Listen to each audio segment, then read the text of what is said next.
पहला कुरिन्थियों 13 में पढ़ेंगे आप, धीरज, प्रेम धीरजवंत है। यदि आपके पास प्रेम है, वेट करिए आप, टाइम समय आएगा कि आपके पास वो भी प्रेम होगा। इसमें पढ़ेंगे आप, प्रेम अनरीति नहीं चलता। अरे भाई, जब आप इस तरह काम कर रहे हैं, इसका मतलब आप अनरीत चल रहे हैं। आप अपने मां बाप से छुप छुप कर कॉल में बात कर रहे हैं, एक एक दो दो घंटे, आप अनरीत चल रहे हैं, आप कुकर्म कर रहे हैं। यह प्रेम नहीं है, यह शैतान का हमला है, यह पाप है, जो प्रेम की आड़ में आपको घातक रूप में मार देगा और आप समाप्त हो जाएंगे, और आप फिर एक दिन केवल मुख छिपा के दुनिया के सामने जिएंगे।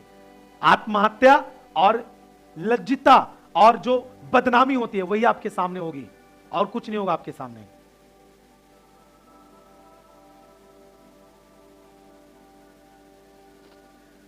देखिए, जब आप प्रेम परमेश्वर से करेंगे, परमेश्वर से प्रेम करने में जब आप बढ़ेंगे, तो आप दुनिया में जिस भी रिश्ते को मजबूत करना चाहते प्रेम के साथ, आप कर पाएंगे।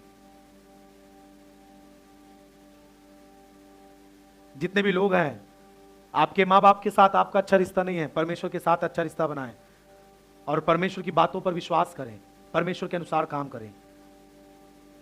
आपको मालूम परमेश्वर ने आपसे कितना प्रेम किया? यूहन्ना की पुस्तक में लिखा है, यूहन्ना रचित सुसमाचार में, उसका 3 अध्याय उसका 16 पद में, कि परमेश्वर ने जगत से ऐसा प्रेम किया कि उसने अपने इकलौते पुत्र को हमारे लिए दिया, ताकि जो कोई इस पर विश्वास करे वह नाश न हो परंतु अनंत जीवन पाए। और वो पुत्र जब इस जगत में आया, उसने कभी भी शारीरिक अभिलाषाओं से जुड़ा प्रेम नहीं किया। उसने कभी भी नहीं चाहा कि कोई मुझे कुछ चीज दे तब मुझसे प्रेम करूंगा, कोई वस्तु मुझसे सामने वाले से प्राप्त हो तब मुझसे प्रेम करूंगा। वो जो इस कॉलिंग में आया था परमेश्वर के वचन के अनुसार धरती पर, उसने उस काम को किया। उसने सिमसोन की तरह अपने जीवन को खराब नहीं किया। वो भी मनुष्य का पुत्र बन के आया इस जगत में, उसके अंदर भी भूख लगती थी, उसको भी प्यास लगती थी, उसको भी नींद आती थी, लेकिन उसने अपने जीवन को परमेश्वर के वचन के अनुसार व्यतीत किया। यदि वो भी इस जगत में आने के बाद अन्य लोगों की तरह वो भी अगर इसी तरह प्रेम के चक्कर में पड़ता, इसी तरह अपवित्र अशुद्ध प्रेम के चक्कर में पड़ता, तो हमें उस यीशु के नाम में कुछ भी प्राप्त ना होता। वो केवल एक नाम होता और मिट जाता, आज जगत के लिए उद्धार करता ना होता। और यीशु आके इस जगत में हमें जीवन जीना सिखाकर इस दुनिया से गया, और फिर हमें लेने के लिए वो आने वाला है। प्रियो, आपसे जितने भी लोग हैं, मैं आपसे निवेदन करता हूं परमेश्वर का दास होने के नाते, कि आप अपने आप को उस प्रेम में ले जाएं जो परमेश्वर से है।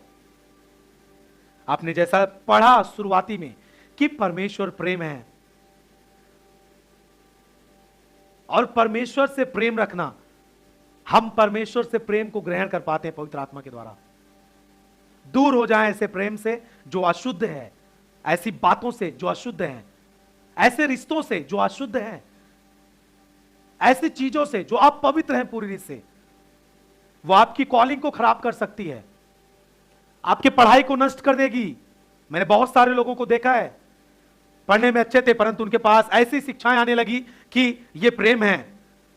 उन्होंने फिल्मों को देखकर प्रेम करना शुरू किया, फिर उन्होंने स्कूलों में प्रेम करना शुरू किया, प्रेम खोजना शुरू किया, बाजारों में प्रेम खोजना शुरू किया, शादी विवाह में जाने के बाद प्रेम खोजते हैं, रिश्तेदारी में जाने के बाद प्रेम खोजते हैं, गांव में प्रेम खोजते हैं। वो प्रेम नहीं है, वो शैतान का आक्रमण है, वो पाप है, वो अपवित्र प्रेम है। जैसे झूठ से कमाया हुआ धन, पाप से कमाया हुआ धन, वैसे वो पाप से आया हुआ प्रेम होता है।